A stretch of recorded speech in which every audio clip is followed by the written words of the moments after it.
Dallas Mavericks today coming at you on a Monday. Harrison Graham and Jeffrey Cooperstein here. And Coop, 10-game check-in here to start today's show. Yes. 8-2, and we got to talk about this dynamic duo, Luka Doncic and Kyrie Irving. It was a slightly slow start for Kyrie, but he has certainly picked it up in the past few games, especially last night. Yeah, Kyrie was sensational last night. 35 points, 6 rebounds, 7 assists. Great again in the fourth quarter. Mavericks really didn't need to play their guys much in the fourth quarter because they were up so big. They ended up winning 136-124.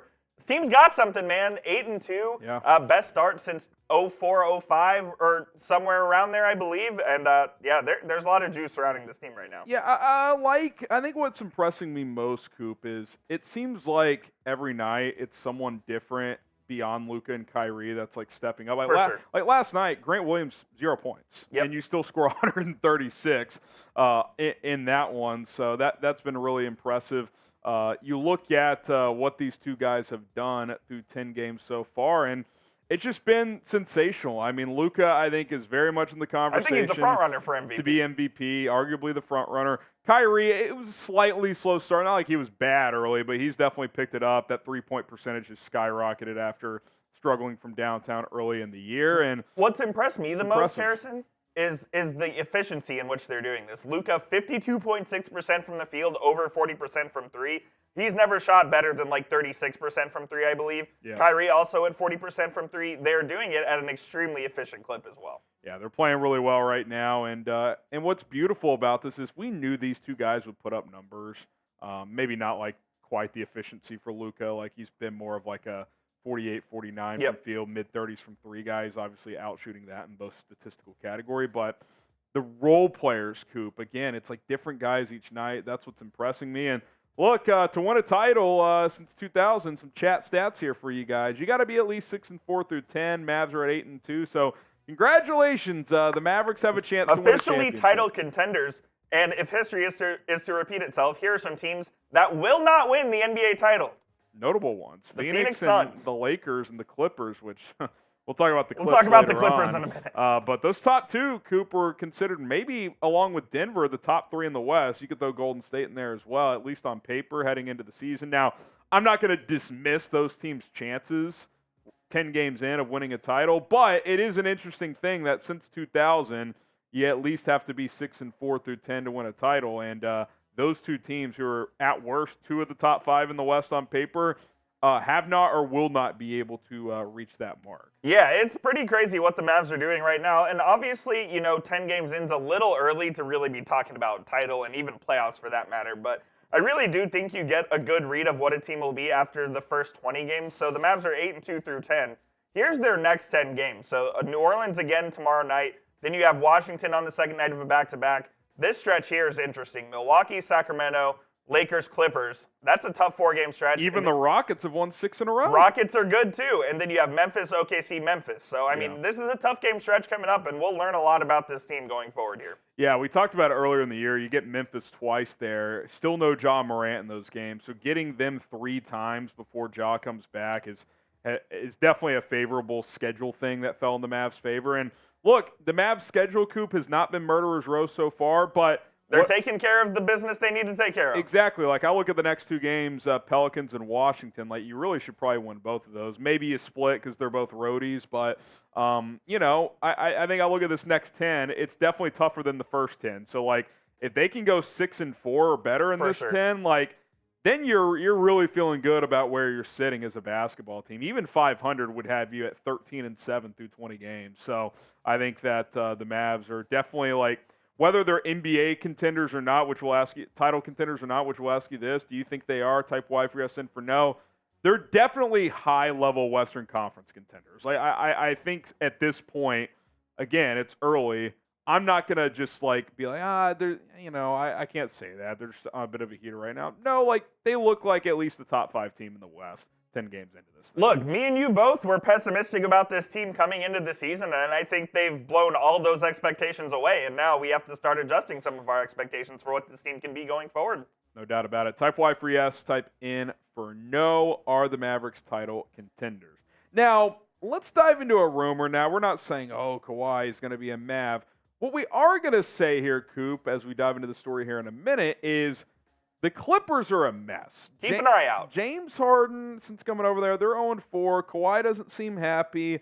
There's something to monitor. We're going to dive into this story here in just a moment. You're not going to want to miss it. But first, we got to talk about our sponsor, Prize Picks. Football season's been going on for a couple of months. NBA's in full action now, college basketball, and it's not a better time than right now to play daily fantasy sports with Prize Picks because you got all the major sports going on. NFL, NBA, college football, NHL, college basketball as well, and you can cross over sports with your picks as well. All you do is pick 2 to 6 players on any given entry, and if they will go for more or less than their Prize Picks projections. I got a little NFL NBA crossover here. You got Monday Night Football tonight. The Knicks are in action tonight as well. Give me Cortland Sutton there on the receptions. Russell Wilson, he's going to throw at least 1 interception tonight.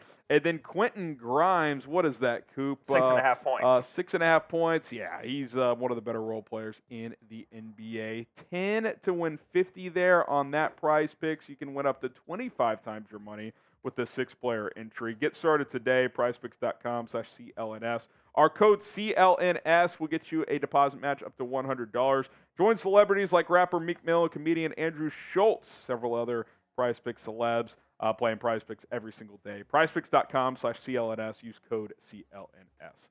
All right, Coop, let's dive into this Clippers situation. It's interesting, man. Look, it's early. Anytime you trade for a big name like James Harden, you got to let it marinate. It's going to take some time to adjust. But I will say this. The Clippers, that feels like a tense situation right now because when they made the move to go Kawhi-Paul George combo back in 2019 after he won the title with Toronto, like that felt like hey, we're ready to win a championship type of move. And the Clippers, it just has not lined up. Kawhi's been hurt. Paul George has been hurt.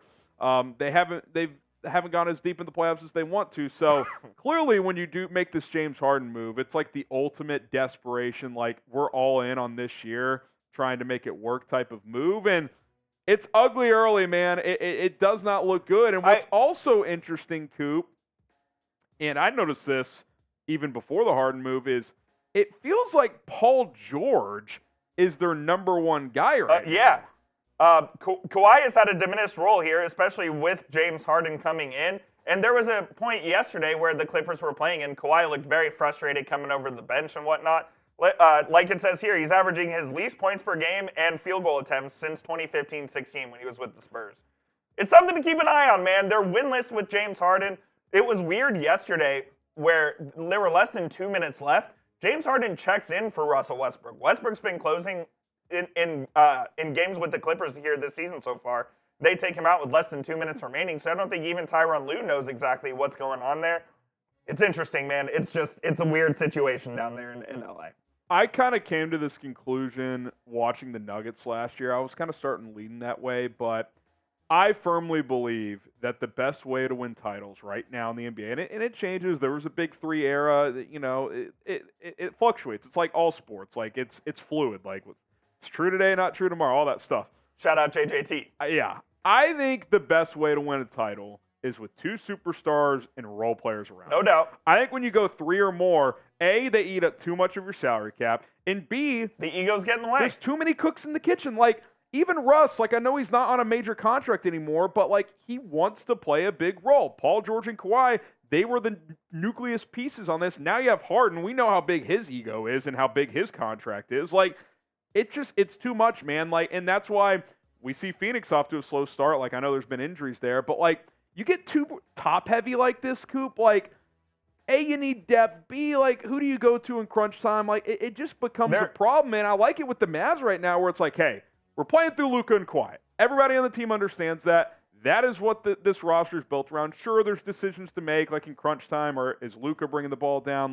You still have to feel those things out if you're Jason Kidd, but the Clippers got a problem, man. They have a problem for sure. It's a big problem. And that's why I think it's interesting that it's working out so well with the Mavericks. I think Kyrie has really put his ego aside and has said, look, I am the second guy on this team, and I'm going to lead this team in other ways.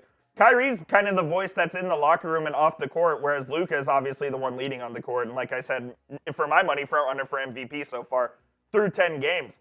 Look, the Kawhi thing's something to monitor. He has what could be an expiring contract this year at $45.5 million, has a player option for next year. At this point, I assume he's picking that up. I'm not saying the Mavs could trade for him, but he's a name to watch at the deadline. Yeah, if you're asking me. And look, I know I just said that you win with 2 stars and role players. That being said, if Kawhi becomes available, at minimum you're checking in. Like you're not doing your job. And his play style fits the mold of, like, if you have 3 stars, like, he's a two-way player. He's gonna be locked down defensively. And Kawhi and Paul George don't work because they're too similar, I think. Yeah. It doesn't work out. And, the Mavs really do still kind of need an upgrade at wing. If they could pull this off, man, they would make the Mavs true title contenders, I think. And I'm not saying it's likely by any means, but Kawhi has shown when he's not happy, he will force his way out of a situation. Let's just see what happens. I mean, just spitballing here. Like, what are the Mavs assets? You have the 2 first-round picks. Josh Green, Jaden Hardy, Omax. I mean, even, like, Grant Williams? Like, I mean, you're going to have to make a big offer. It would be a huge offer. It's something that Nico Harrison probably doesn't have the ammo to do. But to me, Lively's untradeable. You're not giving up Lively. Yeah. But Nico has shown the propensity to go for the big trade, as he did with Kyrie last trade deadline. So, be interesting, see what happens. This is something we'll check in on in like a month or so. We'll revisit. See what's going on with the Clippers. What do you guys think? Should the Mavs trade for Kawhi? And if you think they should, throw your trade ideas in the comments as well. Type T for trade, type P for pass. Exciting times right now. We'll be back soon with more Mavericks videos. Pelicans tomorrow, Wizards on Wednesday, so we'll keep you guys updated with everything going on there as well. Let's go Mavs, baby.